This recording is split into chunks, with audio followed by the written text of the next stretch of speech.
Hello guys! Magandang araw! Welcome back po ulit sa ating channel, Galairang Pinay Vlog.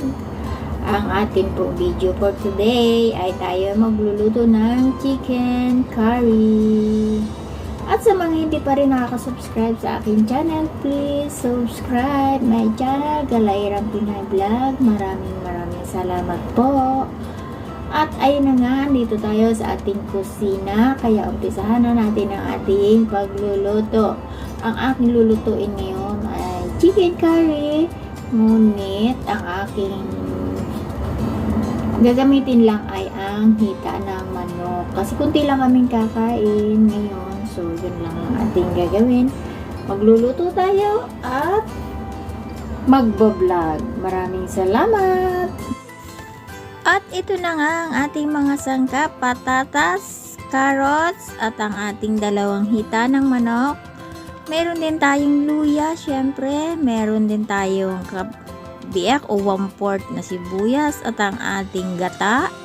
At syempre ang ating magic curry flavor. O ano pang hinihintay nyo? Arat na, magluto na tayo. At ayun na nga, uumpisahan na nating hiwain ang ating mga sangkap, ang ating carrots. Hiwain natin siya ng medyo malalaki lang para hindi siya masyadong madurog kung malabog man siya. At natapos ko na siya. Ito naman ang ating isunod, sibuyas. Huwag naman natin siyang gawing maliliit masyado para naman makita rin siya sa ating sasahugan. Inait ko lang siya ng ganyan, malalaki. Pagkatapos ko siyang hiwain, pinagsama-sama ko na sila dyan sa isang plato lang para isa tayong hugasin. Ganyan ang ating luya.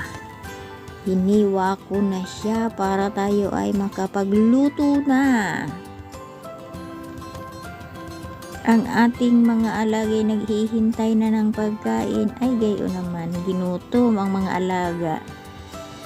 At ito na nga at natapos ko ng hiwain ng aking mga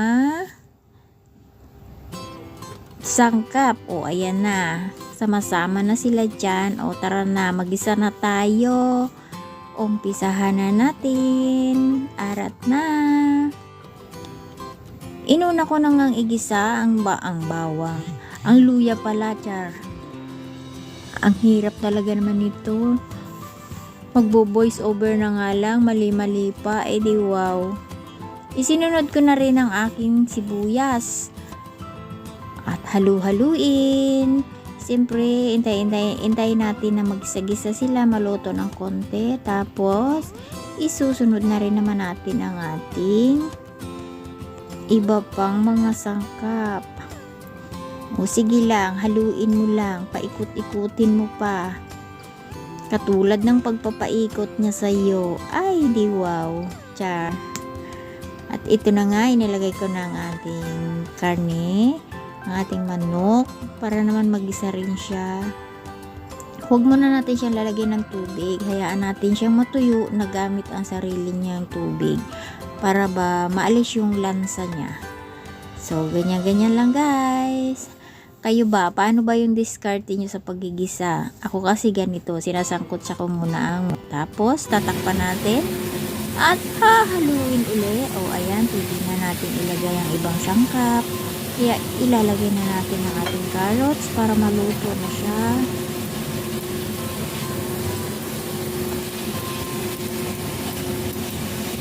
O ayan, medyo okay na. Takluban ulit natin para naman mas madali siyang maluto. Nilagyan ko na rin siya ng asin,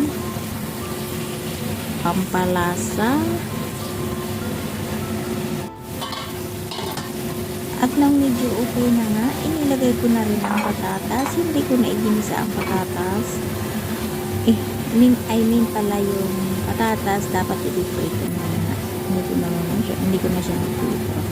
So, sinabay ko na rin siya.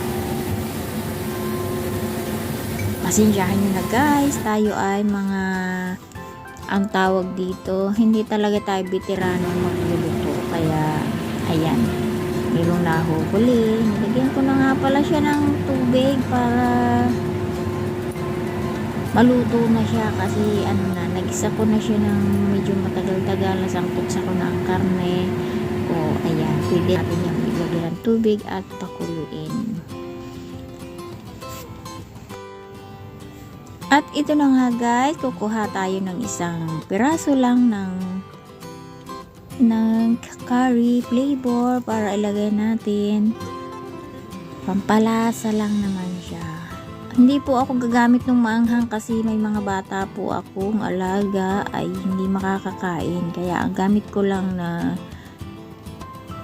flavor ng curry ay yung hindi maanghang. So, ito na siya guys, may kulay-kulay na. At sa tingin ko medyo luto na rin. So, kaunting-kaunti na lang, pwede na natin ilagay ang ating gata. At ari na nga, inilagay na. Halu-haluin at nang sumarap. Ganun ba yun? Pag hinahalo para sumarap. May ganun namang alam. O, ayan, luto na. O, di tayo'y kakain na. Maraming salamat po. Hanggang sa mga susunod na video. Charan!